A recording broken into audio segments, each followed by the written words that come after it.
Friends, Romans, gamers, welcome to another episode of Arkham Unboxes, the show where we transform games from their box to their unboxed state. In this episode, we'll be taking a look at the Pandemic Fall of Rome board game from Z-Man Games. It comes in a shrink-wrapped cardboard box. On the back, it tells you that this is a game for 1 to 5 players aged 8 and up, and they estimate it takes 45 to 60 minutes to play. It is set during the decline of the Roman Empire, and you and your fellow players must work together to stave off the advancing barbarian hordes and stop the city of Rome getting sacked. It doesn't explicitly say it is a cooperative game, but it is. Well, unless you want to be a twat and alienate all your friends. On the back is also a recommendation on the number of Fantasy Flight Games official card sleeves if you wanted to protect your cards. Removing the lid and breathing in that delightful new game smell, you are greeted by the rulebook on the top.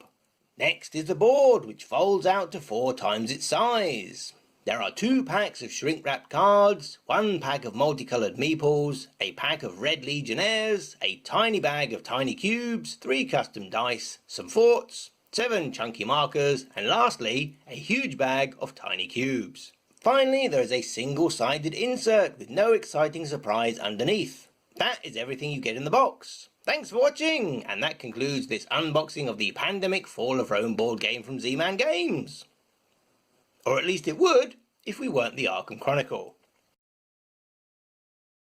This game comes in a portrait-style box that Z-Man has used before. It measures 1 foot by 9 inches by 1 3/4 inches. Here is a size comparison with some other board game boxes. And here is a sheet of A4 paper. The cardboard itself is thick and robust and should happily cope with being shoved in a bag. Other than the shrink wrap, there is no extraneous packaging.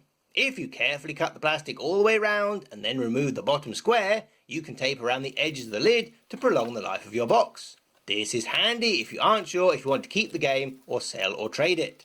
What is a really nice touch is that the inside of the lid is lined with coloured paper of a beautiful Romanesque red. And furthermore, the height of the sides makes this an ideal dice tray for rolling in safety. A classy element is that the sides of the box aren't plastered with adverts for other games, as some companies do. There isn't even a catalogue inside. Another cool feature is the back of the box actually gives you a mini summary of the rules as well as a full components list.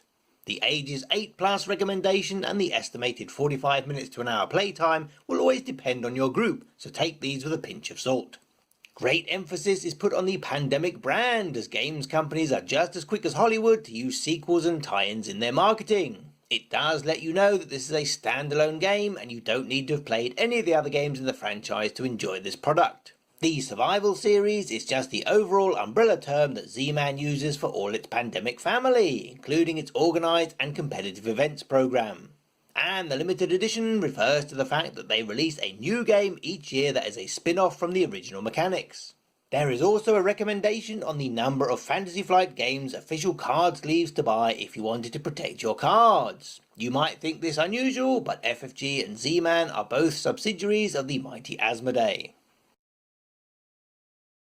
There is a single lone rulebook, which looks to be European A4 rather than American legal in size. It is full colour throughout, folded and stapled, and is a minimalist 12 pages. It is littered with pictures and uses strong graphic design elements to highlight examples. It even manages to squeeze in some artwork here and there. The text size is reasonable. It's a rounded serif font that is easy to read and has a good weight to it. Brown on beige might not sound that great, but there is a reasonable contrast. The headers are large and clear, and that helps when skimming the rules to try and answer questions during play. Occasionally there are these exclamation marks to highlight certain paragraphs, but we found them less effective. It is laid out in a logical fashion, starting with a game summary, following up with what your components are and what they look like, before working through setup, player turns and game end. There is even a 6-point reminder of key rules, functioning as an FAQ of sorts, which does point to comprehensive playtesting. There are rules for solitaire play, which is an increasingly popular way to enjoy modern board games, as well as a variant to make the game slightly harder if you like that sort of thing. On the inside rear cover is a full page of historical notes, not only explaining who these barbarians at the gates actually were, but also the designer's admirable desire to make the game feel as historically thematic as possible. Rather than playing on your phone while waiting for your turn in a 5-player game, why not give this a read? Or get a book out of the library.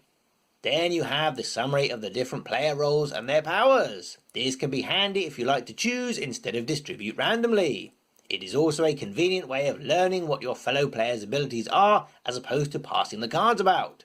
Finally, there are your typical credits, contact info and legal mumbo jumbo. The rulebook is available online for free download as a PDF on the Z-Man website. This is great as it allows you to read it while you're making your decision to purchase. Or you can email copies to all your players before they play for the first time to make learning easier. Plus, you can search for individual words when you have a rules question. And for anyone with visual challenges, you can enlarge the text or have the audio reader do all the heavy lifting. The Fall of Rome is inspired by the historical events surrounding the fall of the Western Roman Empire.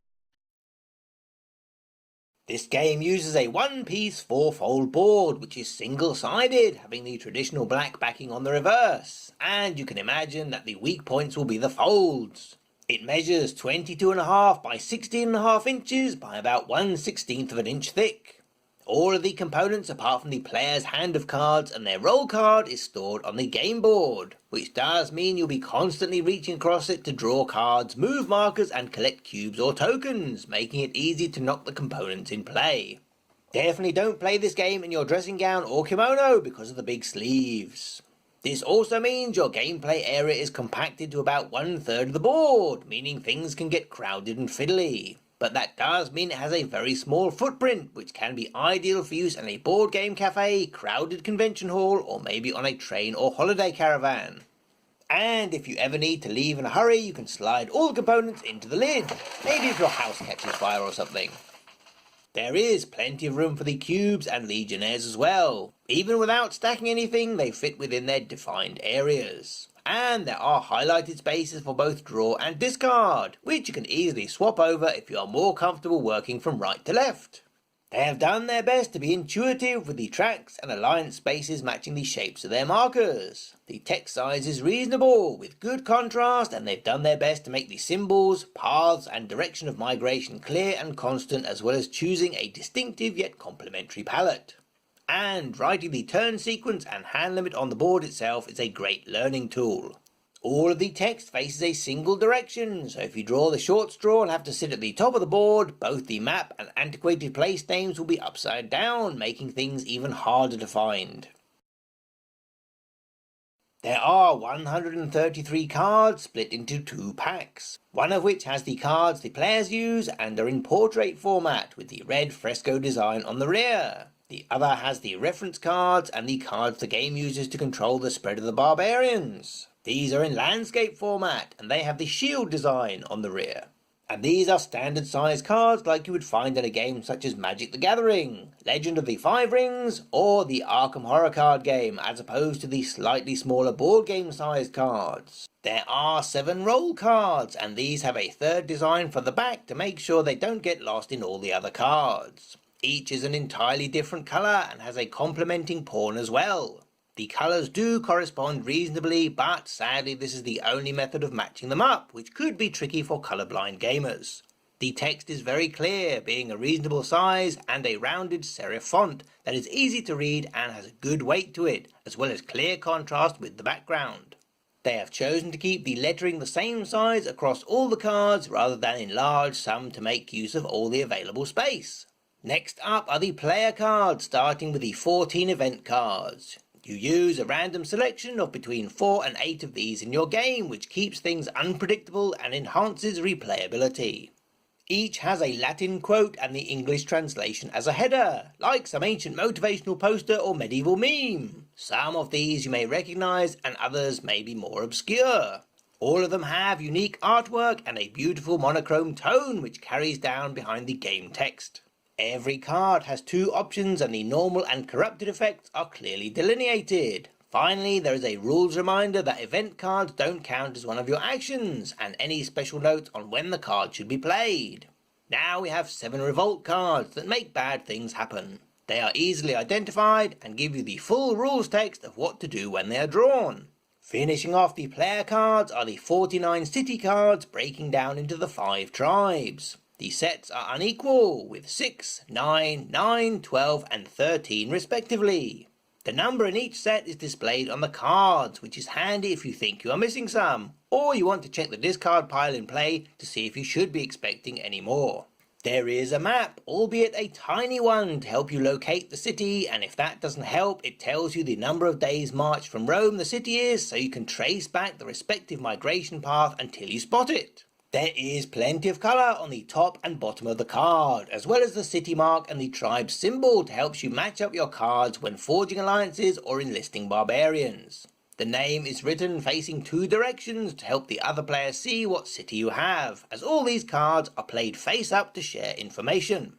As mentioned, all the player cards have a common back and are in portrait orientation, and have a white border to do as much as possible to differentiate them from the Barbarian cards, all of which are the polar opposite. All 49 of these are map cards with a coloured border, and are in landscape format, allowing the map to be slightly larger. They don't have the distance from Rome written on them, but they do have the migration route up to that point clearly marked, allowing you to both locate the city in question and trace the route backwards to work out where to place your cube.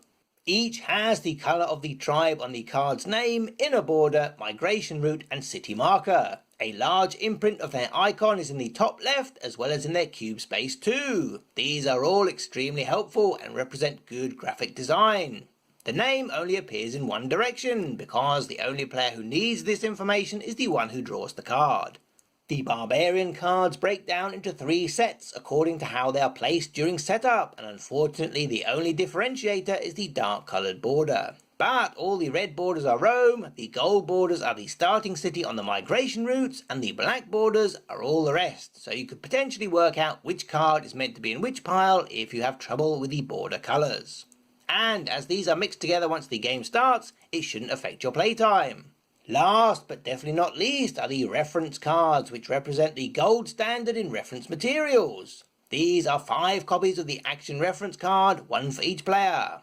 They have 4 actions on each side, and cleverly those you use most and earliest in the game are all on the same side. And that is not all, as you have a single card reminder of how invasion and defense works with easy to understand pictograms. Finally, you have an endgame summary of the winning and losing conditions, on the reverse of which is a setup summary. This details the 3 different difficulty settings, how many event cards to add to the deck for each player count, and every player's starting number of cards, although it just says cards, so you'll have to think back to the table in the rulebook. All of these are so much easier to pass around the group and take up far less table space than the rulebook. There are 7 different pawns which match the colours on the roll cards. They have done their best to find distinct colours, but unusually haven't used the colour black or any dark hue, as all of them are pastel tones. They stand at just under an inch high and feel like painted wood. For size comparison, we have the US cent, 1 krona, 2 euros and the British bad penny. They are easy to knock over, but should roll around in a circle rather than off the table and out the door. There are 16 legions and 6 forts, and the reason for the pastel pawns is probably to make them stand out from these. Again, they all feel like painted wood.